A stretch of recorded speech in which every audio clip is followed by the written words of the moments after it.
Olá, meus queridos alunos, tudo bem? Espero que sim. Bem, sejam muito bem-vindos a mais uma aula do nosso curso de informática no módulo de Windows. Bem, pessoal, na aula de hoje nós vamos dar continuidade no assunto personalização e vamos conhecer mais algumas áreas do nosso sistema operacional, algumas áreas básicas, né, que nós precisamos conhecer. Então, eu vou apresentar ou reapresentar para você que conhece algumas áreas e falar sobre alguns conceitos importantes da informática e do uso do sistema para o mercado de trabalho, ok? Então, pessoal, voltando aqui à nossa área de trabalho, né, nós estamos aqui na nossa área de trabalho ou desktop, nós vamos falar aí sobre resolução de tela, tá? Então, com o botão direito do mouse, nós vamos acessar o painel de controle através dessa opção aqui, ó, configuração de exibição.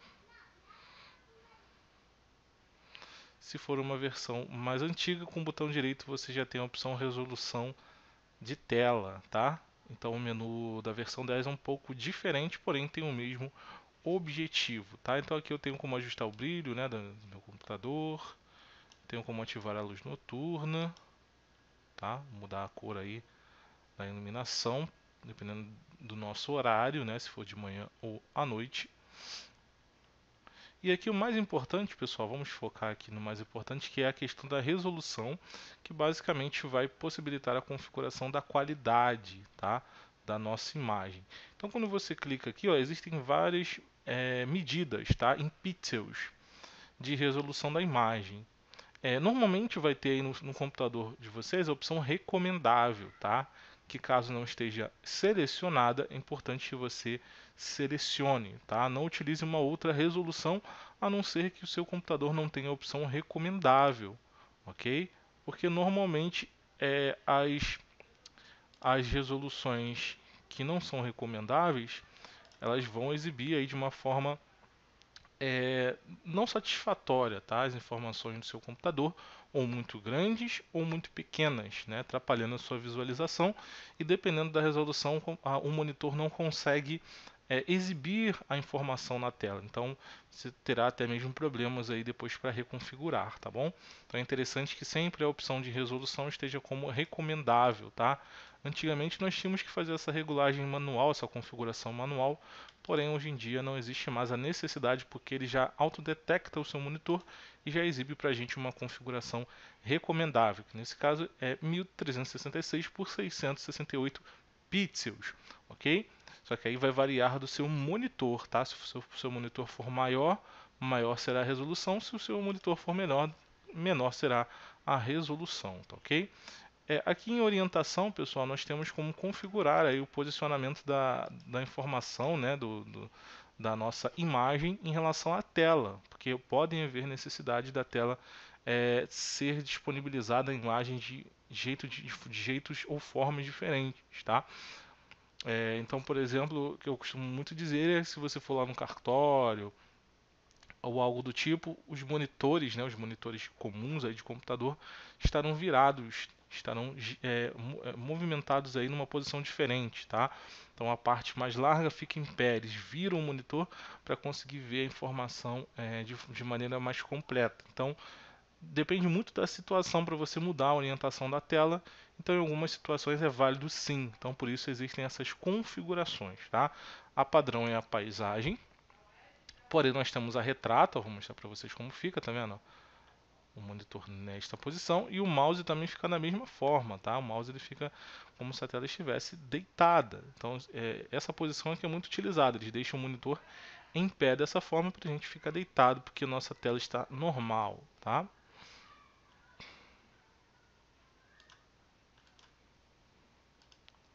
Retrato virado, ou seja, ele vai disponibilizar do lado oposto. Eu vou dando um ESC aqui para cancelar. E por último, um retrato virado, tá? Então são possibilidades que nós possuímos aí de configuração.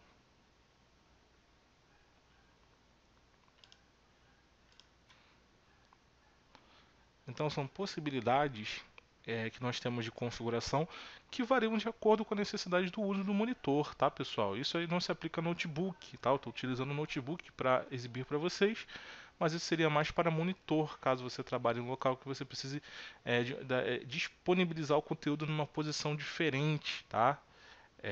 Então você tem a possibilidade de girar a tela em diversos ângulos, ok? Então vou fechar essas configurações.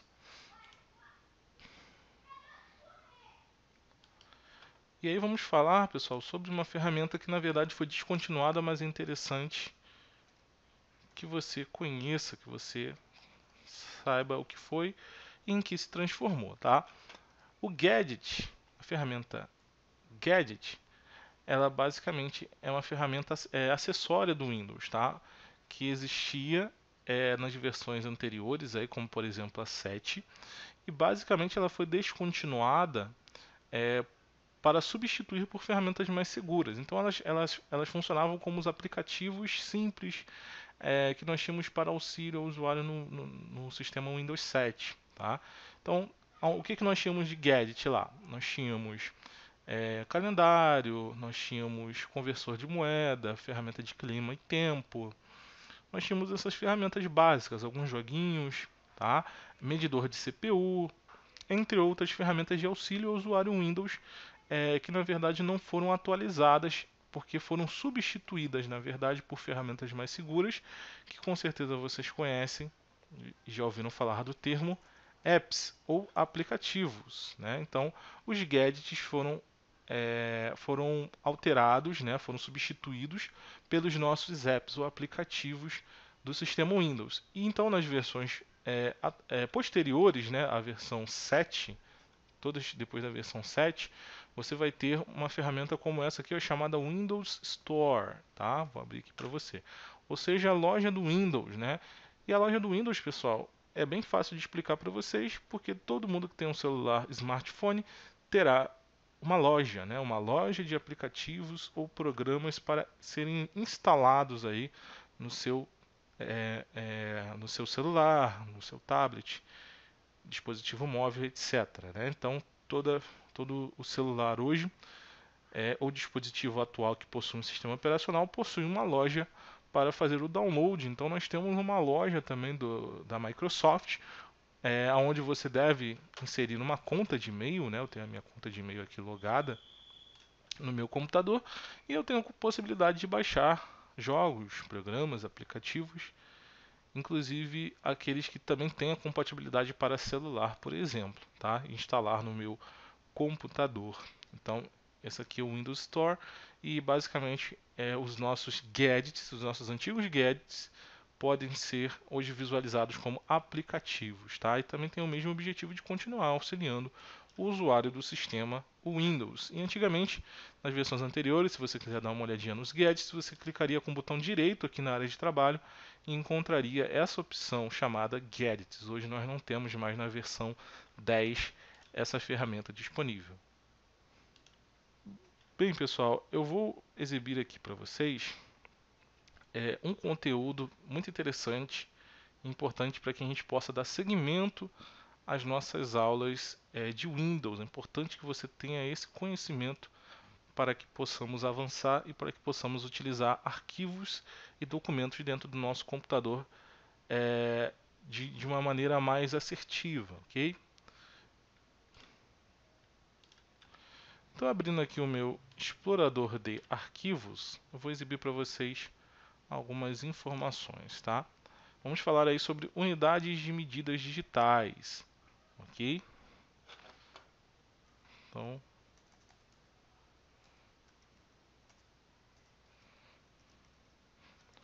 unidades de medidas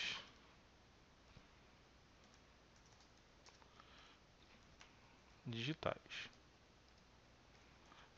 Então vamos lá, pessoal, começando aí pela medida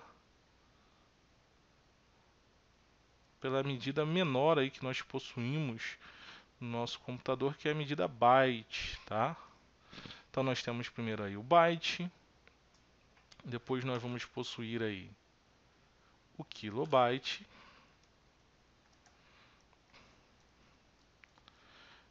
depois nós vamos possuir o megabyte.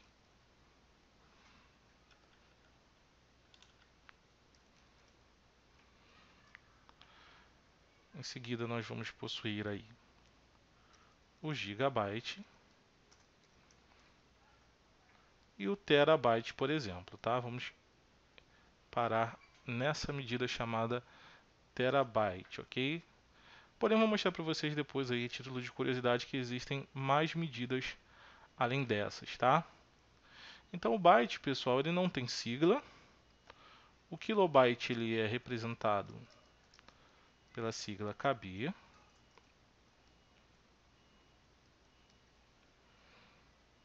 Megabyte é representado pela sigla MB.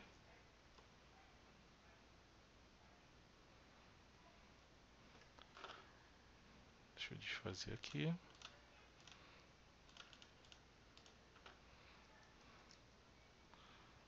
MB.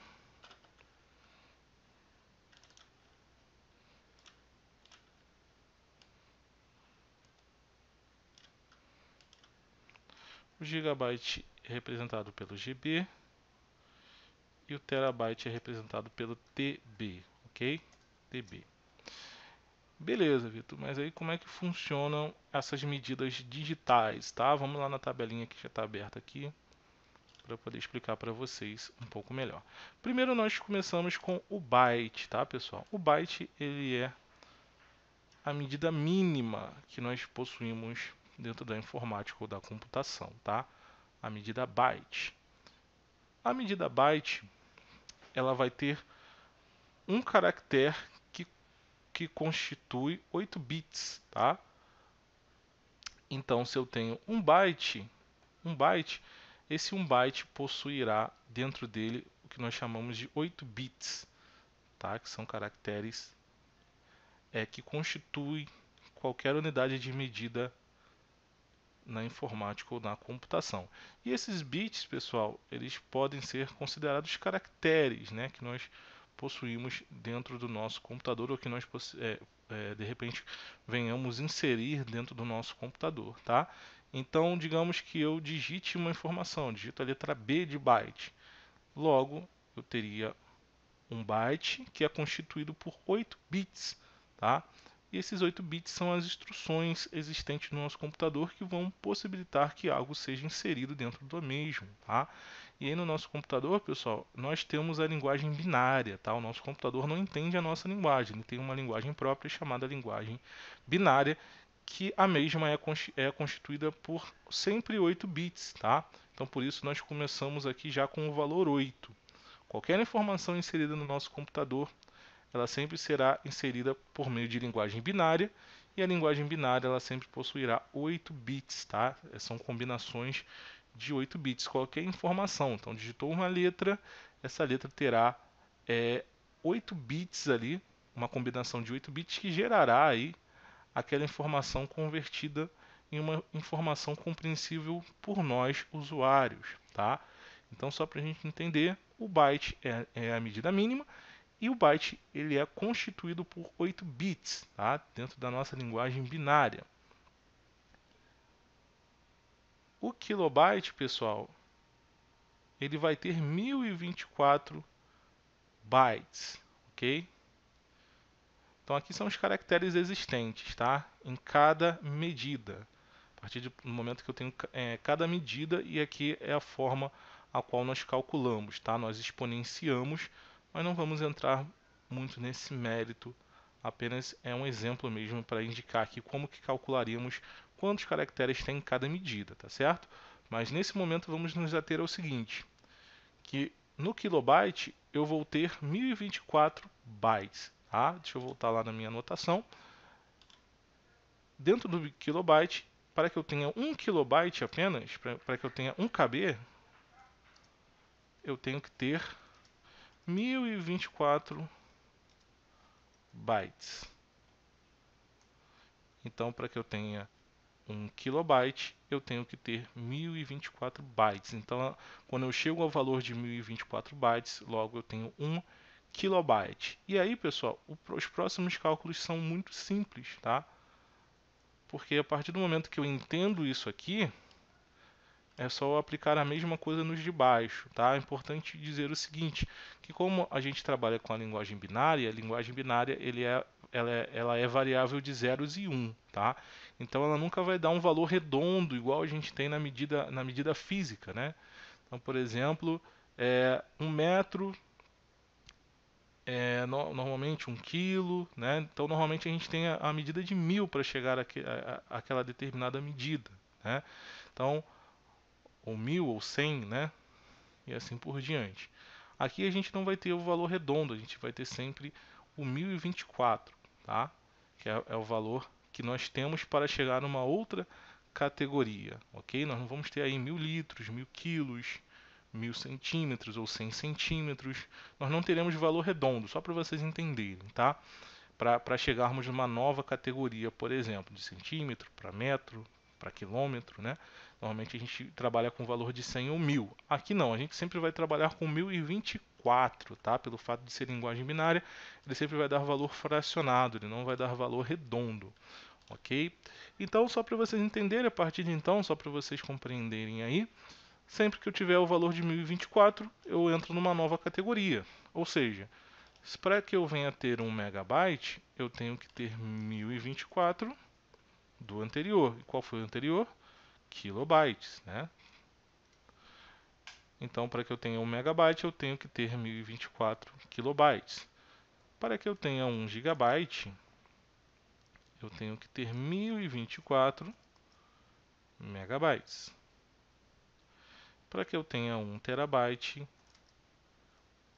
agora com certeza você já está completando aí, porque você já entendeu, você tem que ter exatamente 1024 gigabytes.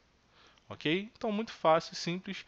Eu queria dar essa introdução para vocês porque é importante, né? Que a gente saiba, que a gente entenda como funcionam as medidas digitais. Então, a partir de qual valor eu mudo de categoria de medida digital e como quantificar e entender como funcionam as medidas e suas siglas, tá?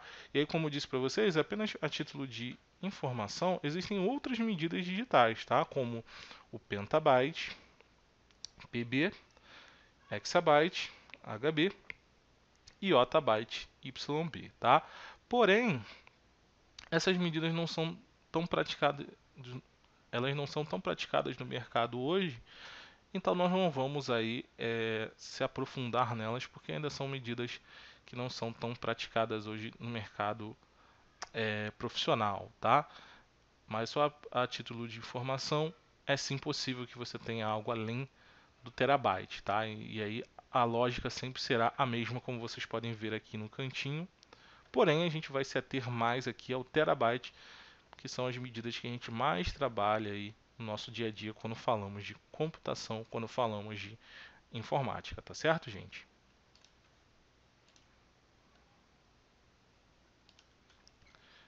Bem, pessoal, entendendo aí sobre o que foi falado, nós vamos abrir o nosso explorador de arquivos do Windows, tá?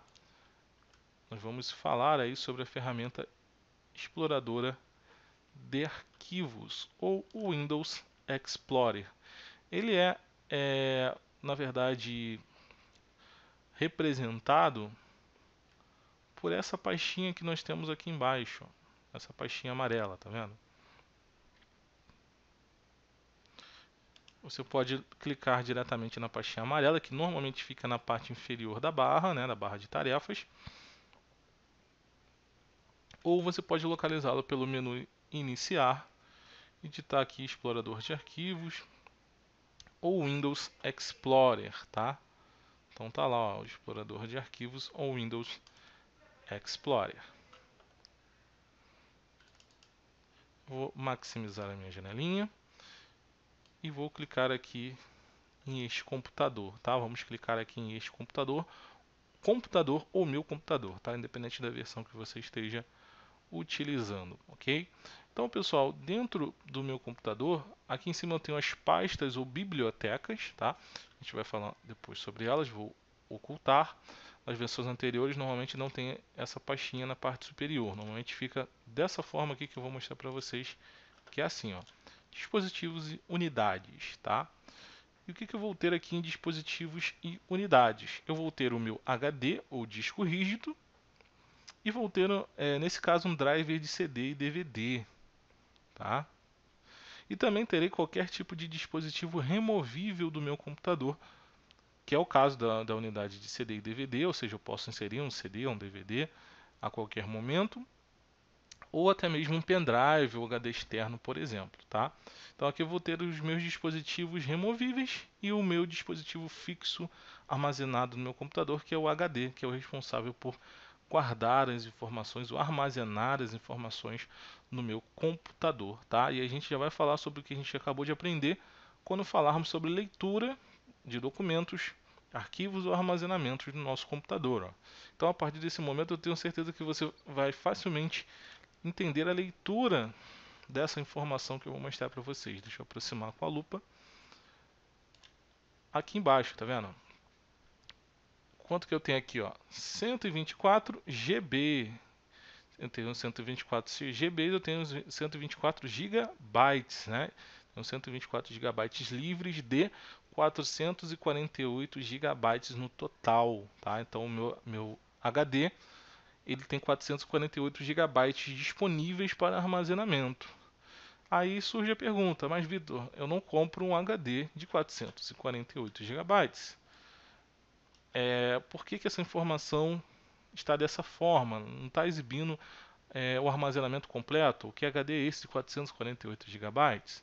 Na verdade, realmente não tem um HD de 448 gigabytes, pessoal. O que acontece é que o sistema operacional sempre reserva uma parte do seu armazenamento para si.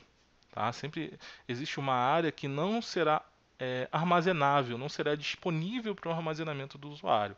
Então, nesse caso, esse HD ele é de 500 gigabytes. Então, essa diferença aí que nós estamos vendo é justamente a área ou setor que o meu sistema operacional reservou para si, tá? Então você não usa os 500 gigabytes. Nesse caso eu uso apenas 448.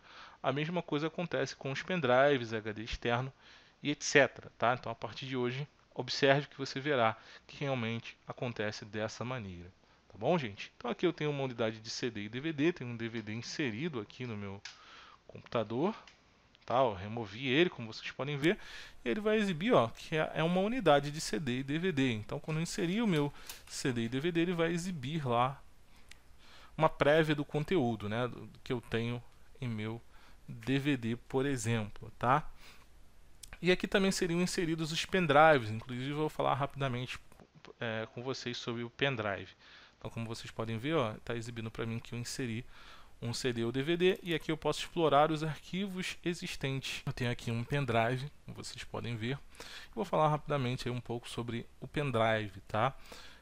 O pendrive, como todos vocês já conhecem, é um tipo de armazenamento removível, pois você pode armazenar qualquer conteúdo, removê-lo, inseri-lo em qualquer outro dispositivo, ok? Porém, é importante que a gente tenha alguns cuidados acerca do pendrive em relação ao nosso computador. Primeiro, sempre a conexão do pendrive, tá? Nunca force a porta USB em relação ao pendrive, né? Quando você for inserir o pendrive, se houver uma resistência na hora de inserir, verifique se ele não está do lado oposto, tá? Porque ele só entra em uma posição. Então, se ele não entrar numa posição, vire para o outro lado e tente a inserção do pendrive, como por exemplo agora vou fazer, tá vendo? Então, inserir o pendrive sempre deve inserir sem muita dificuldade. Se houver alguma dificuldade, verifica se a porta USB não está entupida, não tem nenhum resíduo nessa porta USB. E ao encaixar, ele vai exibir aí o conteúdo que existe armazenado dentro dele, tá? Então, abri uma nova janela com o meu pendrive. Eu vou fechar essa janelinha. E aqui, ó, nos dispositivos e unidades, ele está aqui, ó. E ele está nomeado, ó, com uma terminação de 2 pontos, tá? Sempre observe que existe uma nomeação, tá? Após o nome aí do seu dispositivo existe ali uma definição, ok? Iniciando pela letra C, D e E, por exemplo, tá? Cada um sempre terá essa terminação que define-se aí a identificação do seu armazenamento dentro do seu computador, tá? É possível que você renomeie o pendrive clicando com o botão direito, selecione primeiro ele com o esquerdo Em seguida, clique com direito. E aí ele vai te dar a possibilidade de renomear esse pendrive, tá? Meu PC está um pouquinho lento aí em relação a menu de opções, mas agora foi, tá vendo? Como vocês podem ver, renomear. Clicou em renomear, você pode digitar o nome que você deseja para esse pendrive para identificá-lo mais facilmente, tá? Feita a renomeação, dê um Enter, e aí você pode ver, ó, que agora fica mais fácil para você, quando você inserir ou remover, identificar qual é o seu pendrive para poder explorar o seu conteúdo, ok? E sempre que for remover o pendrive, pessoal, uma dica importante é vir nessa área com o botão direito e dar o comando de ejetar, tá? Ou você pode ir na parte inferior ali onde ficam os ícones ocultos, tá? Também tem um atalhozinho ali da ferramenta aí de USB conectada no seu computador, e você pode também dar o comando de ejetar, ok? Então, ó, como vocês podem ver, olha lá, a opção ejetar. É importante que todas as pastas, tudo que você abrir do seu pendrive, você feche antes de ejetar, porque provavelmente vai dar erro, tá? Se você não fechar as janelas relacionadas ao pendrive, tá? Sempre vai ter alguma coisa vinculada ali que o seu computador está utilizando e ele não vai deixar você encerrar, tá? Ou você pode vir por aqui, ó, botãozinho direito, tá vendo o íconezinho do pendrive, ó? Remover hardware e ejetar mídia. Você vai dar um clique, pode ser com o esquerdo mesmo, ó. Ejetar, aqui está o nomezinho do meu pendrive, ejetar.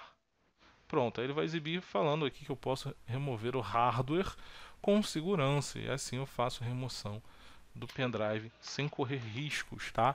Tanto de danificar a porta USB, tanto de danificar o próprio pendrive. Tá certo, gente? Bem, pessoal, a gente vai encerrando a nossa aula por aqui. Espero que vocês tenham gostado desse conteúdo. A gente se vê na próxima aula. Um abraço a todos. Tchau, tchau. E até lá.